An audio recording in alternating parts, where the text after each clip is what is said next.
आखिर लड़का ही क्यों चाहिए। नाजों से पली अपने पिता की लाडली बेटी आज विदा होने वाली थी। चारों ओर खुशी का माहौल था और ढोल बाजे बज रहे थे।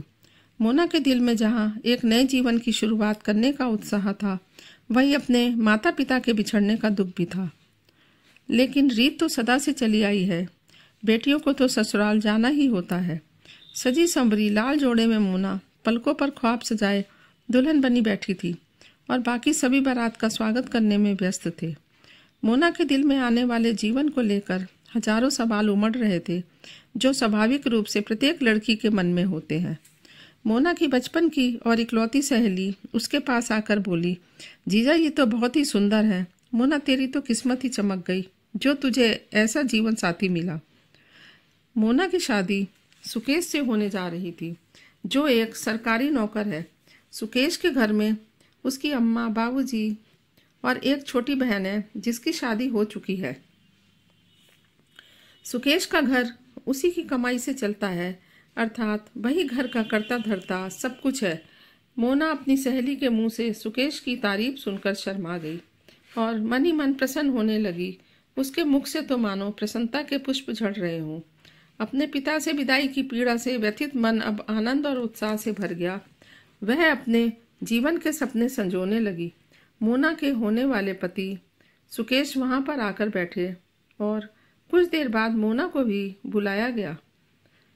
अग्नि को साक्षी मानकर दोनों ने 7 फेरे लिए और आ गई शादी की सबसे मुश्किल रस्म, विदाई की रस्म, जिसके लिए कोई भी माता पिता अपने मन को कितना ही बहला ले, मगर वह कभी राजी नहीं होता। मोना के पिता ने दिल पर पत्थर रखकर अपने जिगर के टुकड़े को सदा खुश रहने का आशीर्वाद दिया। रोती हुई मोना विदा होकर अपने पति के घर आ गई। मोना की सास रति ने उसका गृह प्रवेश किया और शादी की अन्य रस्म की गई। मोना को सभी से बहुत मान और लाड़ प्यार मिल रहा था। कुछ दिन हंसते खेलते नई बहू की आव भगत में ही बीत गए। सुकेश भी बहुत अच्छे इंसान थे और वह मोना की हर इच्छा की पूर्ति करते। मोना धीरे धीरे सुकेश से प्यार करने लगी। मोना और सुकेश शादी के बाद कुछ दिन के लिए अकेले घूमने निकल पड़े, जहां दोनों को एक दूसरे को करीब से जानने का मौका मिला। मोना की दुनिया अपने परिवार के इर्द गिर्द ही घूमने लगी। अपने पति के साथ आनंद पूर्वक जीवन बिताते हुए मोना कुछ समय बाद गर्भवती हुई। मोना ने शर्माते हुए सुकेश से कहा, आप पापा बनने वाले हैं।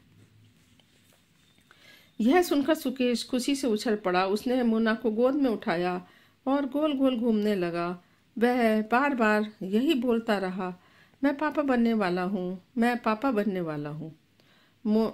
आप कुछ खिलाएंगे भी हमें लाकर, या बस ऐसे ही सूखी सूखी खबर का जश्न मनाएंगे? अरे जरूर खिलाऊंगा, बताओ तुम क्या खाओगी? तुम आज से जो कहोगी, तुम्हारा मन होगा, हम वही खाएंगे। हमें ना केसरी पेड़े खाने हैं, होठों पर जीभ घुमाते हुए मोना ने कहा। ठीक है, हम अभी लाते हैं। सुकेश तुरंत बाजार जाकर सबके लिए केसरी पेड़े ले आया और बहुत खुशी से सबका मुंह मीठा कराया। सुकेश मोना को खिलाते हुए बोला, मैं तो अभी से सोच रहा हूँ, मुन्ना हुआ तो मेरे जैसा और मुन्नी हुई तो बिल्कुल तुम्हारे जैसी होनी चाहिए, एकदम चांद का टुकड़ा। मोना के गाल शर्म से लाल होने लगे। एक और मोना और सुकेश इतना खुश थे, वहीं दूसरी ओर मोना की खुशियों को ग्रहण लगने वाला था। मोना की सास, जो बेटा बेटी की रूढ़िवादी सोच से ग्रसित थी, वह मोना को एक दाई के पास ले जाने लगी। मोना ने पूछा, अम्मा आप हमें डॉक्टर के पास क्यों नहीं ले जा रही? दाई के पास क्यों जाना है? मुझे इन डॉक्टर पर भरोसा नहीं है बहू।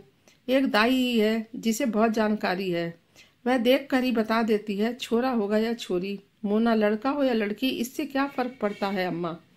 बच्चा तो हमारा ही है ना। पहले बालक छोरा होना चाहिए बहू, तुम नहीं समझोगी। अभी चल तू मेरे साथ। मोना आज्ञाकारी बहू की तरह अपनी सास की बात मानकर और उसके साथ चली गई। दाई ने मोना के पेट पर हाथ रखकर जांच की। उसके बाद उसकी सास उसे अपने साथ अलग ले जाकर बोली, वैसे बहू को छोरा है कि छोरी? दाई ने कहा, छोरी होने वाली है। बहू को बधाई दो रति बहन। यह सुनकर उसकी सास का मुंह लटक गया। क्या हुआ रति बहन, तुम खुश नहीं हो? मैंने तो बहू के पेट से होने की बात सुनकर अपने पोते के लिए ना जाने कैसे कैसे ख्वाब सजा लिए थे। बहू ने तो मेरे सारे अरमानों पर पानी फेर दिया। तो बच्चा गिरवा क्यों नहीं देती? ऐसा मुमकिन है क्या? बहू अगर ना मानी तो क्या बहू को बिना बताए भी हो सकता है यह काम? रति बहन, बहू को बताना जरूरी नहीं है। मैं एक जड़ी बूटी बनाकर आपको दे देती हूँ।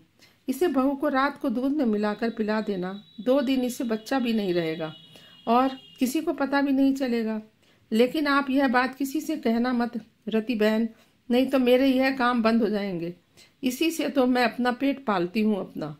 रति ने उसके हाथ पर हाथ रखते हुए कहा, आपके मेरे बीच की बात किसी को कानो कान खबर नहीं होगी। खबर लगी तो पता नहीं सुकेश क्या करेगा, और सुकेश के पिताजी तो मार ही डालेंगे मेरे को। उसकी सास ने दाई से दवाई की पुड़िया लेकर अपने पल्लू से बांध ली और मोना को लेकर अपने घर आ गई। मोना ने अपने घर पहुंचकर पूछा कि माँ, क्या कहा दाई ने? हमारा बच्चा स्वस्थ है ना?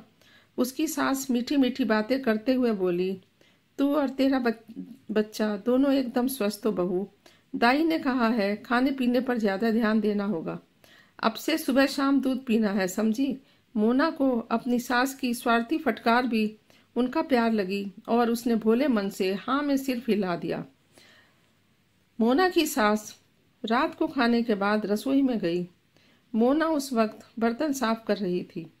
मोना ने उन्हें रसोई में देख पूछा, अम्मा कुछ चाहिए आपको? बहू, मैं तेरे लिए दूध बना रही हूँ, क्योंकि मेरे को पता है तू खुद से तो दूध पीने से रही।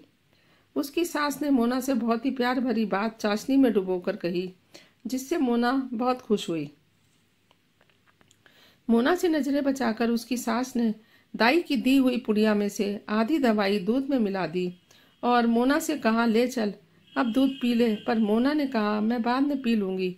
अम्मा, आप बेफिक्र जाकर सो जाइए। ठीक है, पर याद से पी लेना, मैं जाती हूँ। मोना ने हाँ में सिर हिलाया और उसकी सास दूध का गिलास वहीं रखकर चली गई। काम को खत्म करके मोना दूध का गिलास लेकर अपने कमरे में चली गई। उसने दूध पिया और सुकून की नींद सो गई। वह अपनी सास के कुटिल इरादे से अनभिज्ञ थी। उसकी सास ने दाई के कहे अनुसार अगले दिन भी इसी तरह दूध में दवाई मिलाकर पिला दी। तीसरे दिन मोना को अचानक पेट में दर्द शुरू हो गया और उसे ब्लीडिंग होने लगी। सुकेश मोना की ऐसी हालत देखकर बहुत डर गया। वह उसे आनन फानन में डॉक्टर के पास लेकर गया। आखिर उसकी सास का मनचाहा हो गया, पर दुनियादारी के लिए रोने का झूठा दिखावा भी तो करना था। अस्पताल में पहुंचकर डॉक्टर ने सुकेश से कहा कि मोना का मिसकैरेज हो गया है। अपने बच्चे को खोने की बात सुनकर सुकेश का दिल टूट गया और उसकी आंखें भर आई। उसकी सास ने सुकेश को समझाते हुए कहा कि बेटा हिम्मत रख, बहू को भी तुझे संभालना है। एक मर्द खुद को हर मुश्किल घड़ी में खुद को संभालने की हिम्मत रखता है। शायद इसीलिए सब कहते हैं कि मर्द को दर्द नहीं होता। सुकेश ने अपने जज्बातों पर काबू रखते हुए मोना को भी संभाला और अगले दिन हॉस्पिटल से डिस्चार्ज कराकर सुकेश मोना को घर ले आया। उसकी सास को मनचाहा होने से उसे कुछ खास फर्क नहीं पड़ा। मोना भी सुकेश के प्यार और देखभाल से धीरे धीरे इस हादसे को भूल गई और उसे उसकी सास के कारनामे पर शक नहीं हुआ। 2 माह बाद मोना एक बार फिर गर्भवती हुई और उसकी सास फिर से उसे दाई के पास ले गई। मोना की कोख में बढ़ रही नन्ही जान इस बार भी लड़की थी और उसकी सास को इस बार भी जरा सा तरस नहीं आया। उसने दाई से दवा लेकर मोना को खिला दी और मोना का एक बार फिर गर्भपात हो गया। मोना और सुकेश का दिल एक बार पुनः टूट गया। उन्हें समझ नहीं आ रहा था कि बार बार उसके साथ यह क्या हो रहा है। एक ही साल में मोना ने 4 बार गर्भपात धारण किया और चारों बार उसका गर्भपात हो गया। जब नहीं रहा गया तो आखिर मोना ने डॉक्टर से पूछ लिया कि बार बार गर्भपात क्यों हो जाता है। डॉक्टर ने उसकी वजह मोना के खाने पीने में लापरवाही बताई। मोना ने डॉक्टर को अपने पूरे खान पान और दिनचर्या के बारे में बताया, जिसे सुनकर डॉक्टर भी हैरान थी, क्योंकि खाने में भी ऐसा कुछ नहीं था जो बार बार गर्भपात की वजह बने। डॉक्टर ने उन्हें अगली प्रेगनेंसी से पहले ही सब टेस्ट करने की सलाह दी। बार बार अपना बच्चा खोने का मोना के दिल और दिमाग पर बहुत गहरा असर पड़ा, लेकिन सुकेश के प्यार और विश्वास ने मोना को इस दुख की घड़ी से बाहर निकलने में मदद की। उसकी सास भी बार बार लड़की के जन्म के कारण और परेशान रहने लगी, क्योंकि कोख में बच्चों को मारने जैसा बड़ा पाप वह कर रही थी, तो उसे सुकून कैसे मिल सकता था। वह भगवान से दुआ करने लगी कि मेरी बहू की गोद भर दो, भगवान मुझे मरने से पहले मेरे पोते का मुंह तो दिखा दो, ताकि मैं सुकून से मर तो सकूं। मेरी मुक्ति का मार्ग मेरा पोता दे दो भगवान। उसकी सास दिन रात मन में यही कामना लेकर सोती थी।